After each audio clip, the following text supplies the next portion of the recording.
Well, I haven't heard from Lauren, so I guess we can just go ahead and get started.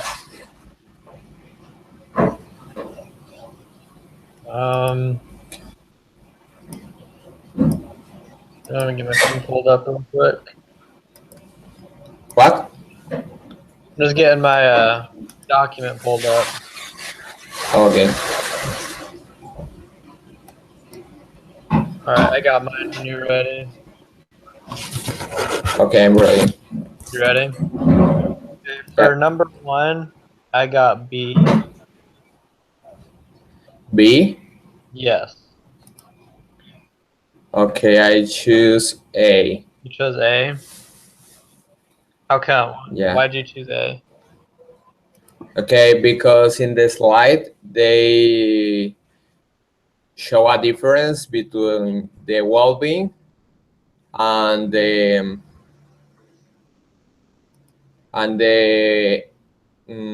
economy performance. For example, they showed that it's not true that the countries with a high um, GDP have a higher expectation of life, or they have better water or something like that. Yeah, yeah, I read that too, and I saw the kind of discrepancy between that, and I picked B because in the book it did say that it was the single best measure of society and economic well-being, but it did have a lot of things like in the slides where I talked about the things that it wasn't able to measure. But that's just I'm gonna look on which book it is or which page it is.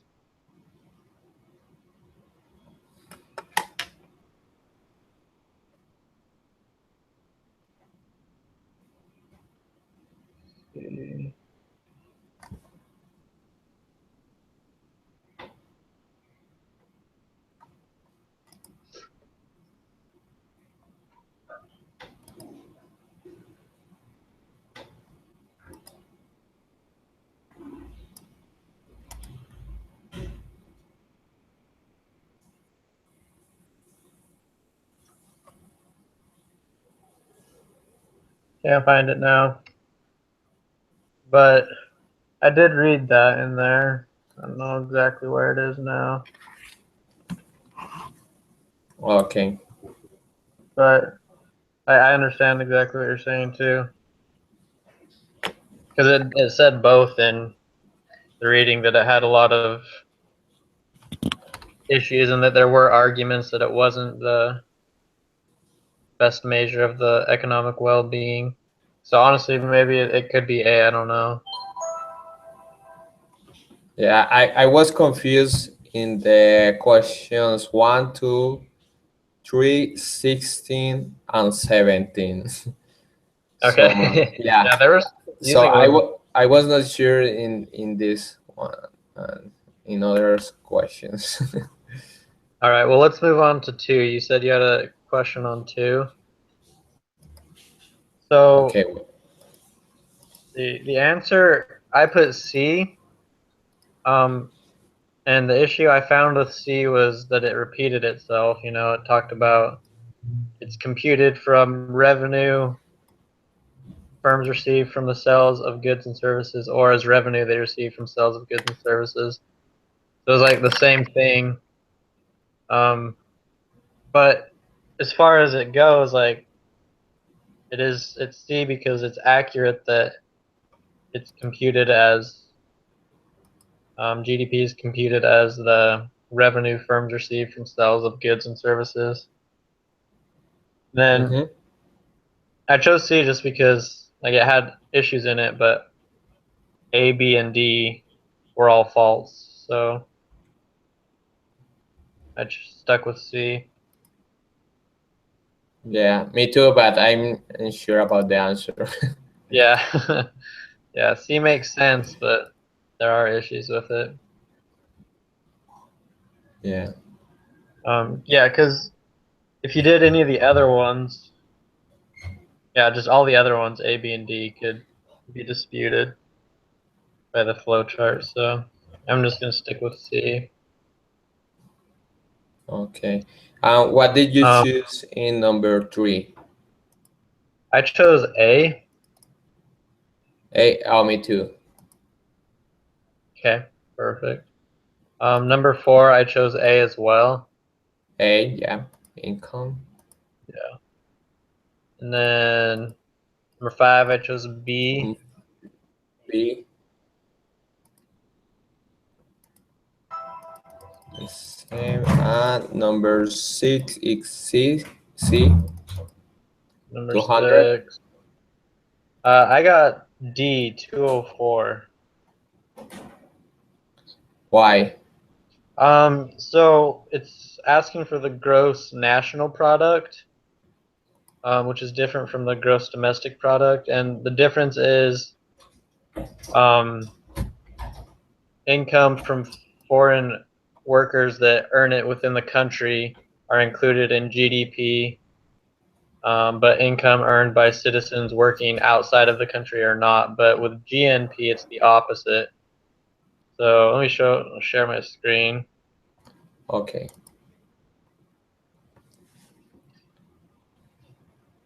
So GDP includes this number, the income from foreign earners. But GNP, which is what we're looking for, would include this number. So we have to minus this number and add this number for it to represent gross national product. So that's how I got 204. Okay, wait, that's Does that it. make sense? Yeah. Yeah, but Okay. didn't know. Yeah, that one took me a while to figure out. It was a little confusing. But yeah, so 204. Okay. Wait. I'm taking notes. All right. Hey, Lauren. Hi. Hello. How are you? We are on question 7. Okay. I didn't have time to finish my questions, but I read the chapter, so I'll just kind of, Yeah, and then you can just watch the beginning of this yeah. with the others. All right, so for number 7, I got C. 7? Yes. Okay, I get A. Get A. 22. Yeah, because I sum 10 plus 4.50 plus A.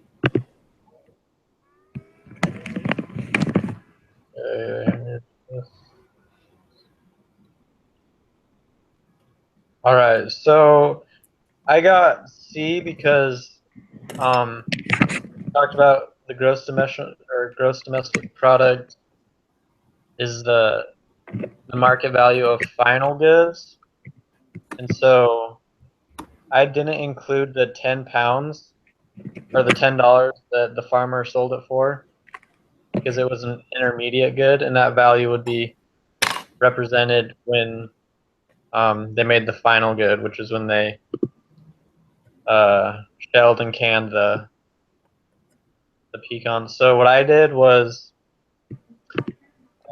so they had 3 pounds that sold at $4.50 per pound. So I multiplied 3 times 450, and then the remaining pecans are shelled and canned. And so then I added the 3 times 450 plus $8. So that's how much I got. So it was 2150. Those added to GDP. Does that make sense? Okay, wait.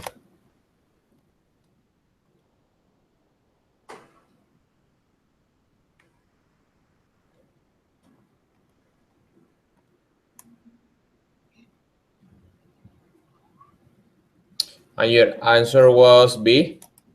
C, 2150. Okay, yeah, because okay, 3 times 4.50 And 2 times 8 will be 29.50.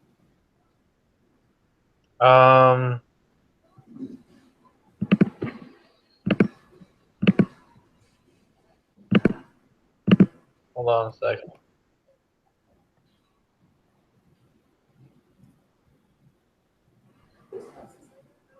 G crayons.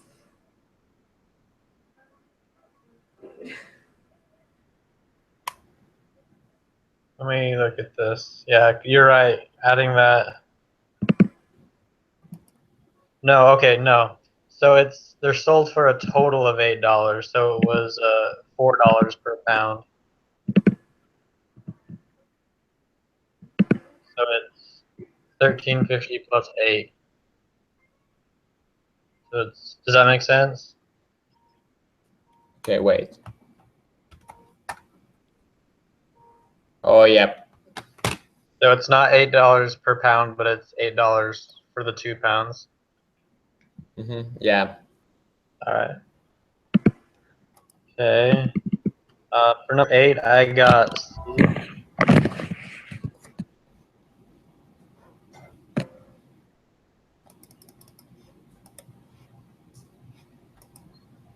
That's the same concept basically as number 7. So you just add everything. You add everything except for what would be considered the intermediate good. So that $3 million that the farmer sells, or the farmer gets for selling his corn, isn't included. And then the $1 million, so you would include the $7 million that they sell to households, and then the unsold $1 million that they put back into their inventory would also be included. So it's the 7 plus 1, so it's 8 million. Yep. Because that 3 million, yeah, that 3 million is since it's an intermediate good, its value will be sell it. Yeah. So, and then like they said in the book, inventory contributes to gross domestic product because it's as if the company bought it back, so it's still as if they were exchanging money. Yeah. So you'd add those two. All right, and then for number 9, I got B. Consider 2 other things. Number 9? Yeah. Okay, wait.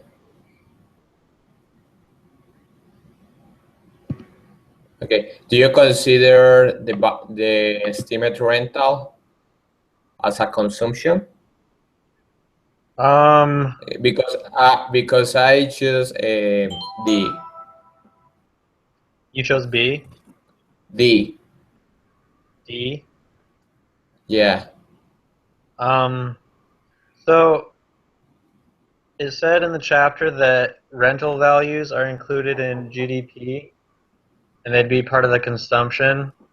But new property and new construction was part of investing. Yeah. So rental value was included in GDP, and it was part of the consumption component. Yeah, but an estimate rental is the same that a rent. Rental isn't an investment, so rental is just a consumption. So you're paying like a monthly fee to an owner. So that would be included in consumption GDP, and then investment is when you purchase a new home because you're investing in that. Yeah, definitely. Number 2, the purchase is an investment. Yeah. Yeah. Let me look and see in the book where it says. And number 1, renting a house is consumption. Right. It wouldn't be an investment, Okay. it'd be consumption. Even though it's kind of confusing because you think that like the owner of the house that's renting it pays like for the house by investing in it. But I mean, I guess like if he already owned the house and rents it, then you're just consuming that.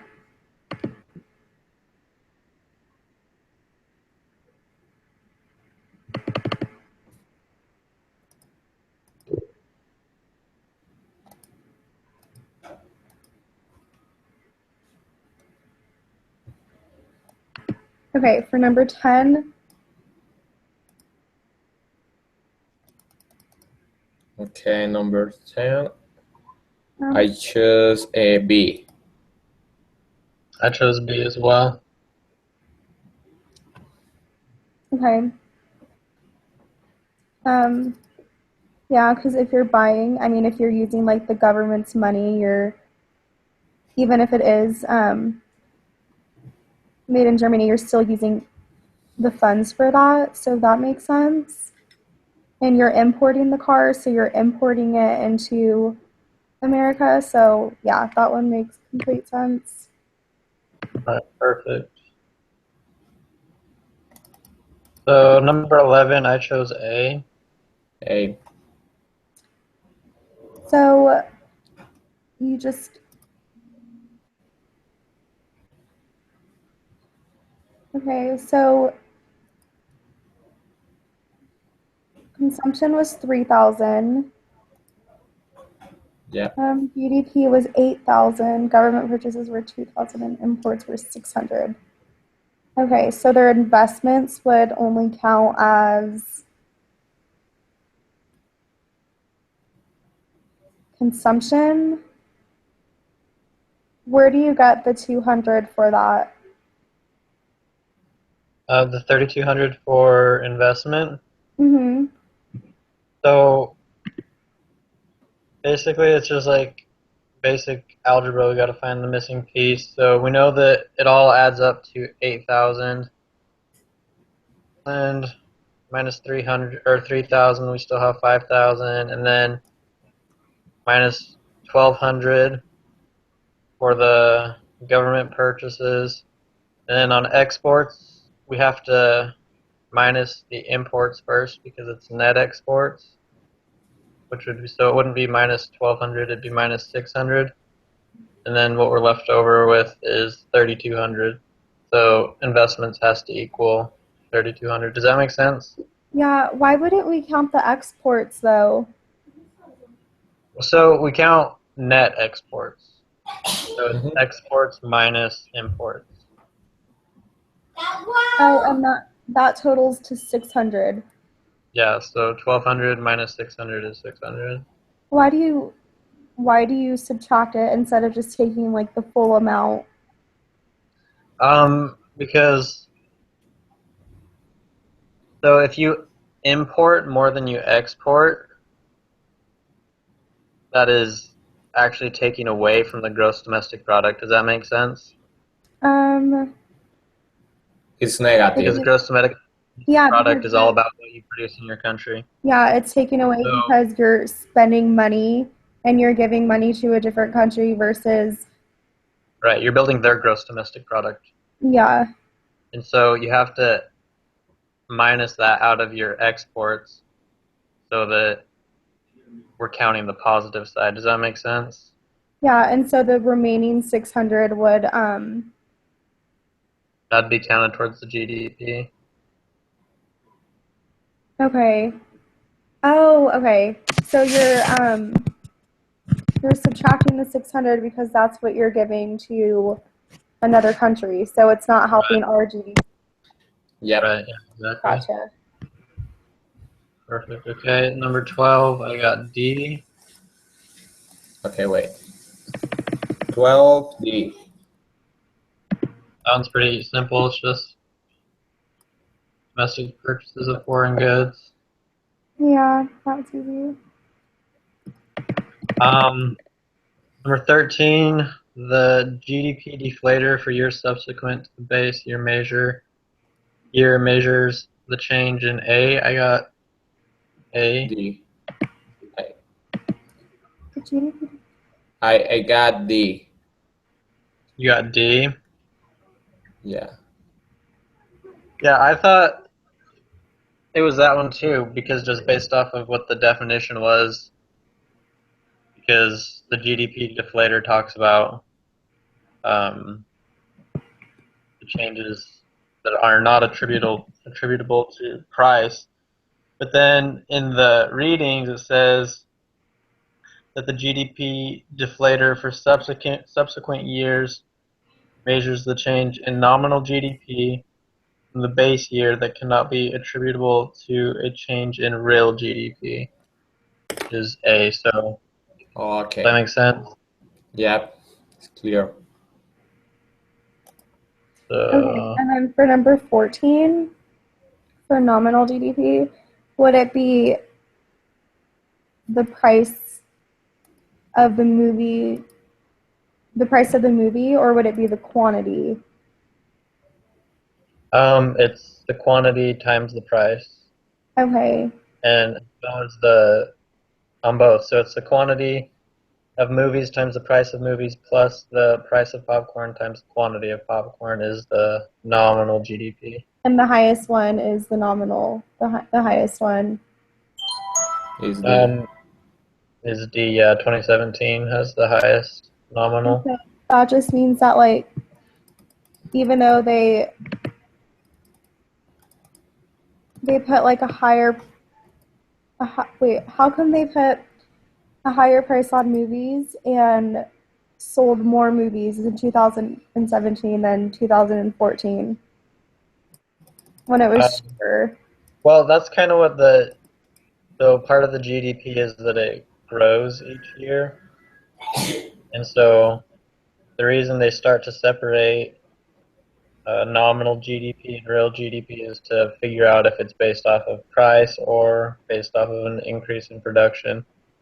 So this one's basically just showing us that the production's increasing, but that's kind of irrelevant to what the question is. It's basically, it just wants to know which one's the highest. Yeah. So I got D, 2017.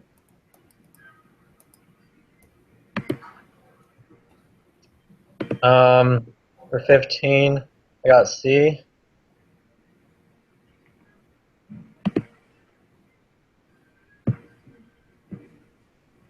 Did you get C, Andres? No, I got A. A. Yeah, but let me see if I did wrong. Okay, wait. Yeah.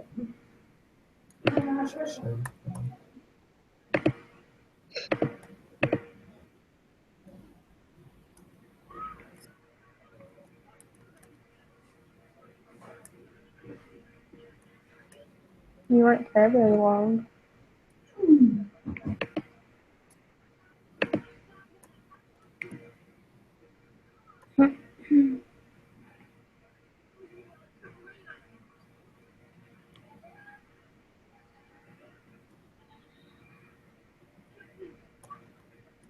Would you like button? 16 candles.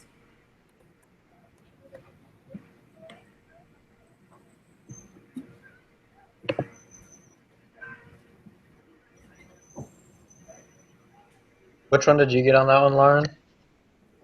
On number Okay, 15. yeah. Yeah, number 15. Yeah, is the Okay. yeah, I got it. All right. 16, I got B. 16. Wait. Okay, I don't know the 16. 16. All right. Did you get that one, Yeah. Lauren?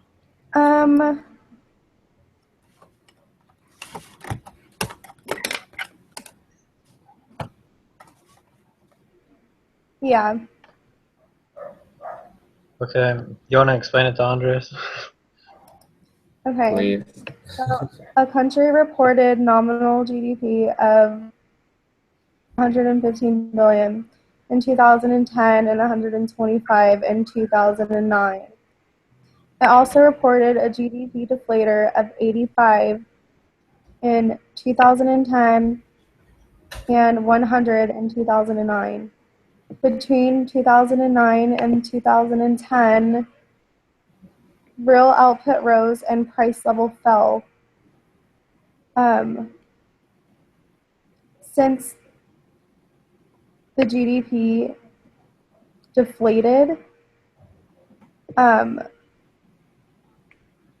the price level fell because it was a deflator. And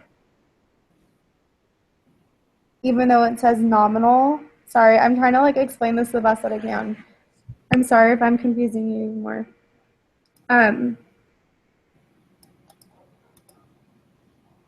country reported nominal. So even though it says, Okay, but did you divide the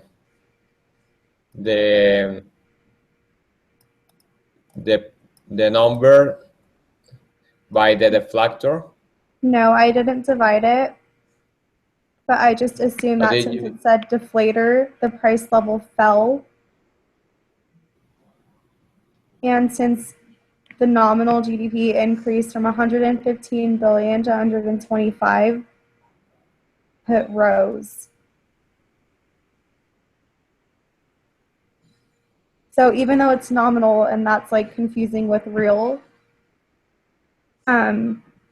yeah, because I see that the real output fell because in 2009 it was 125 billions, and in 2010 is 115 billion. So the real output decreased, right? But you have to look at it in like two separate parts. So you look at the 115 billion to 125 billion.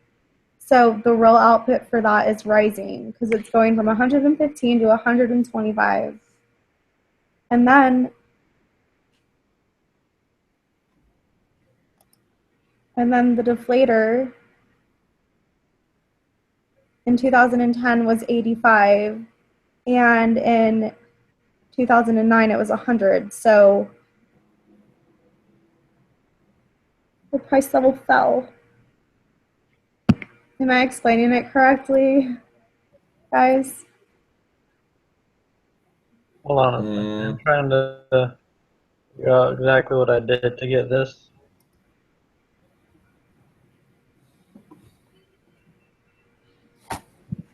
Okay, so I don't know what real output is increasing.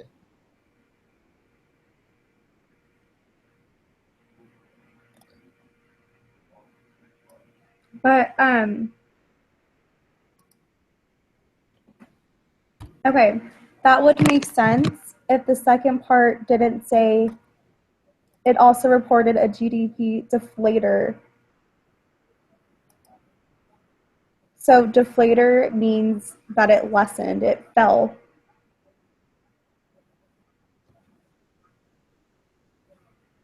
So if it was A. Okay, so if the deflator is going down, going up, so the real output is going up. So deflator means that it's going down. So even though the number says 85 and 100, we know that the deflator of it is going down. So there's less deflation. Okay. So we have the information necessary. So we know that in 2009, the deflator was 100, and that in 2009, the nominal GDP was 125 billion. And any time that the deflator is 100, it means that the nominal and the real GDP are equal. So from that we know that both the nominal and the real GDP of 2009 was 125 billion. Then we know that the nominal for 2010 was 115 billion, and the deflator was 85. And we find the deflator by dividing the nominal GDP by the real GDP. So for 2010, we still need to find the real GDP. We can find that simply by figuring out what variable to put in for the real GDP, which is 135. So the real GDP is 135 because 115 divided by 135 equals 85. Does that make sense? Okay, yeah, I got it. Okay, so now we know that the real GDP is 135. So, and real GDP measures output. From that, we can deduce the output rose because it went from 125 to 135. And then, since the nominal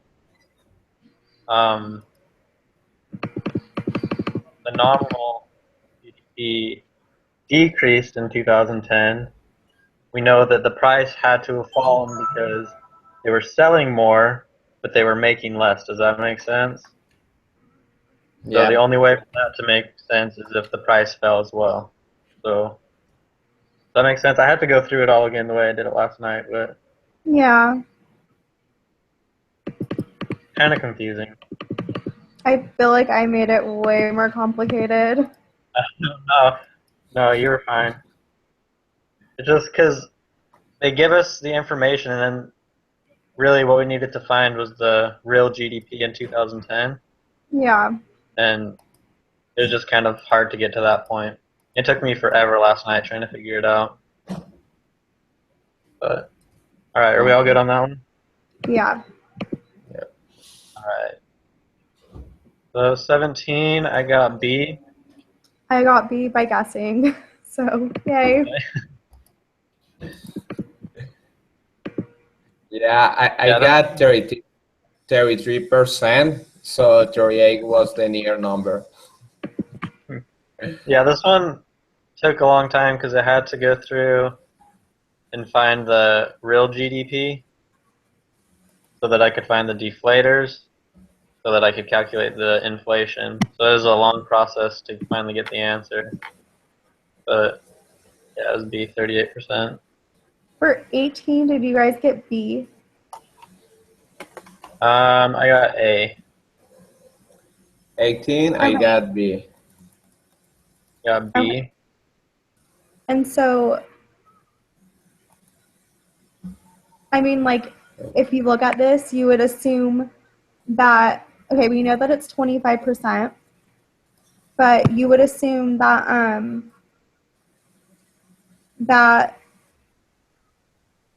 the output grew just because it went from 2,000 to 3,000. But since it's nominal GDP, we know that it did not grow because that's just nominal versus real.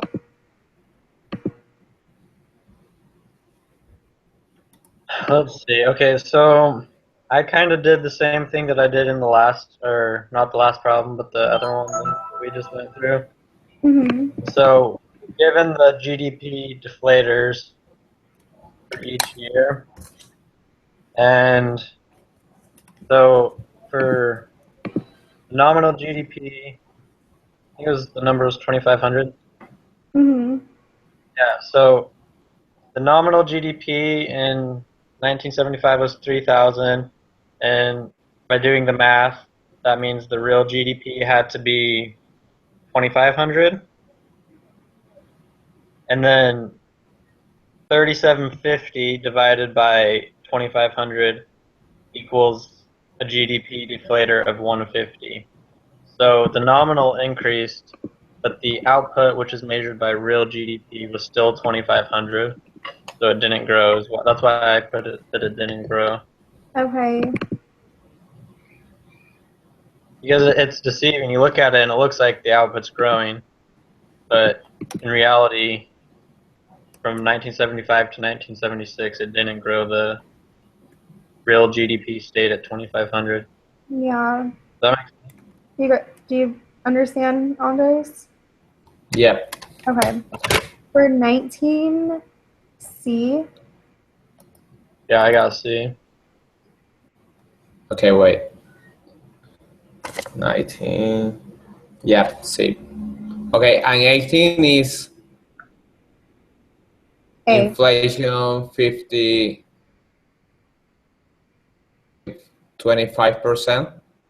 Mm-hmm. Yeah, it's A, 25%, and the output did not grow. Okay. And then number 20, I remember reading that it was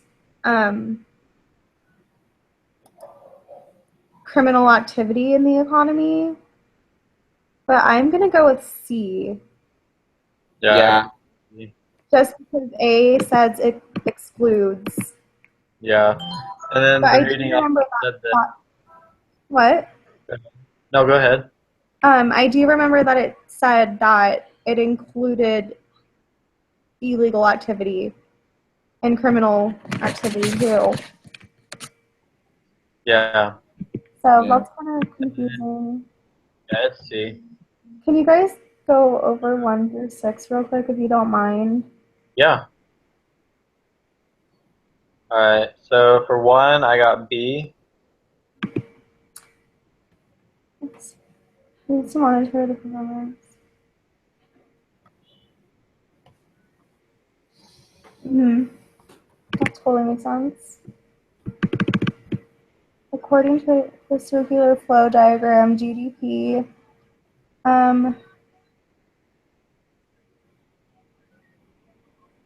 neither has payments firms make.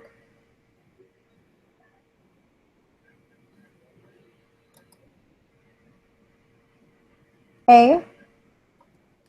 For number 1 Number 2.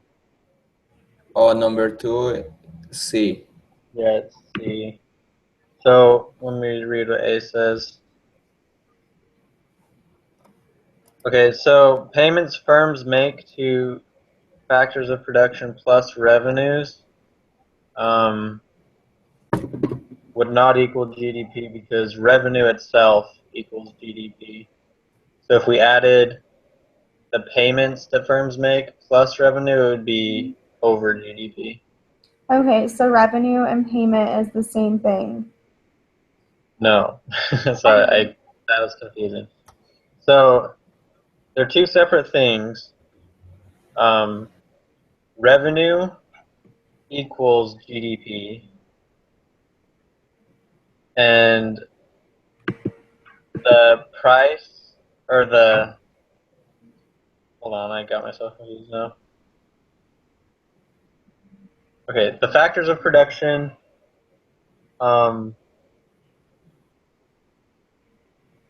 They don't equal GDP. Okay. So revenue, if you look at the diagram, revenue equals GDP, wages, rent, and profit equals GDP, income equals GDP, and spending equals GDP. So ACE is saying that they're adding revenue, and revenue itself equals GDP. So if we're adding something to it, then we know that it no longer equals GDP. Does that make sense? Yeah. And then it's the same with B. Revenue firms receive from the sales of goods and services and make two factors of production. So that one, revenue equals it, so we can't do revenue minus the payments they receive, because revenue is the answer. Yeah.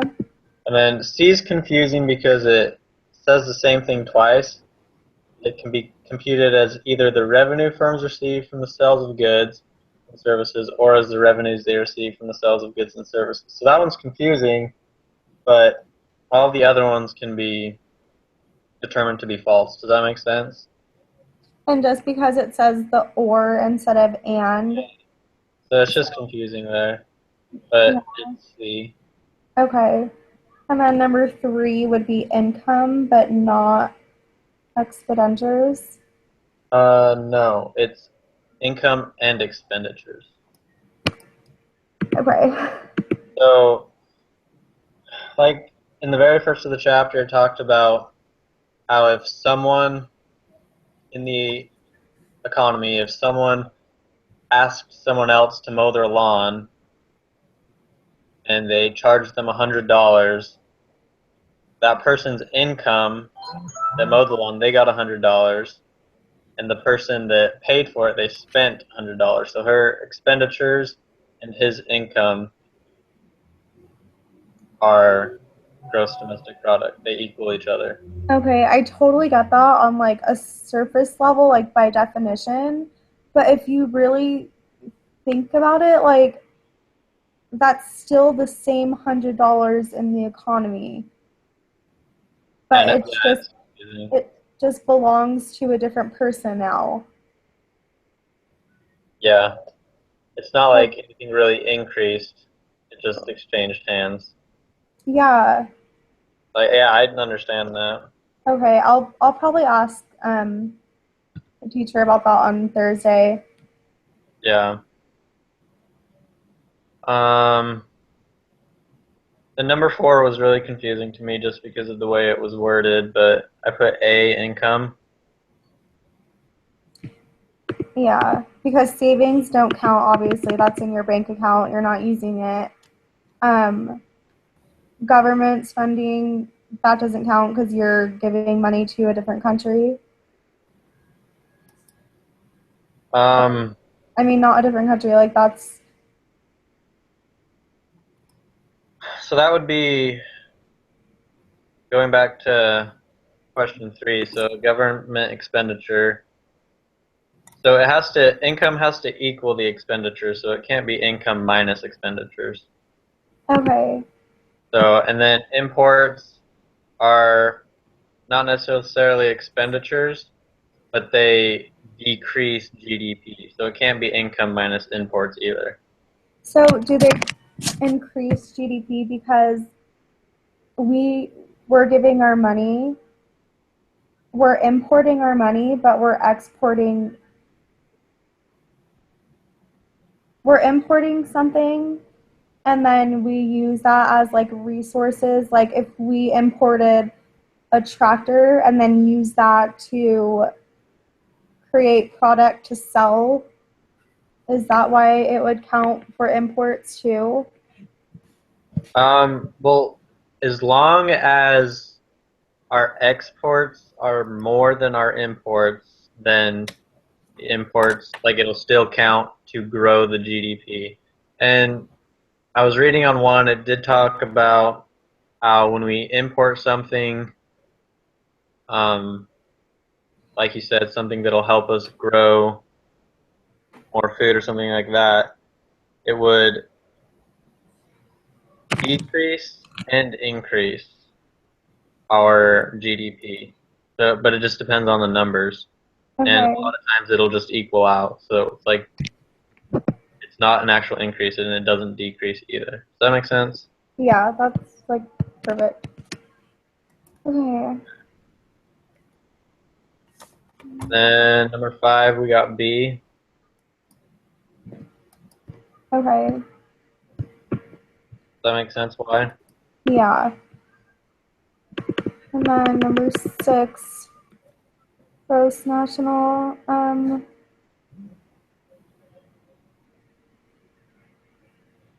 You have D.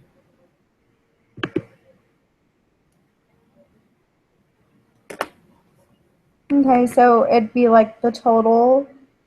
And then where did you get the $4 from? Okay. Andres, do you want to explain that one? Okay, yeah. So GDP, okay, they are asking for gross national product.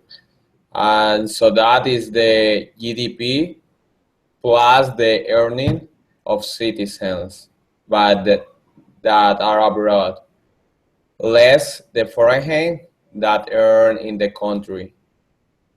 So we use the 200. What? So I got the 200 because that's the GDP. But Yeah. where did you get the $4 from, though? Yeah, so you need to sum the 200 plus 9, that is the income earned by citizens, Mm. less the 5, that is the income of foreigners in the country. Yeah, that is the reason because the Mexicans in United States decrease the gross national product. Okay, that makes sense. So it's 204. Yeah.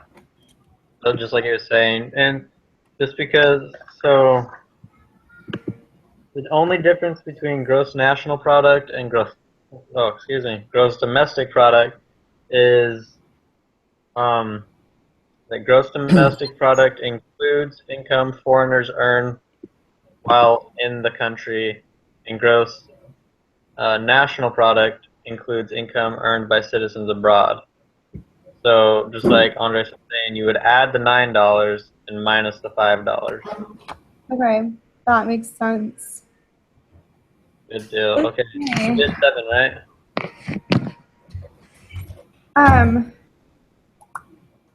Can you upload the video?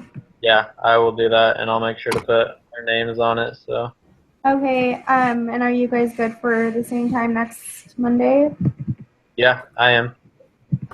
Andres? Yep, at the same time. Yeah. All right. All Okay. right, bye guys. Good. See you guys later. Bye.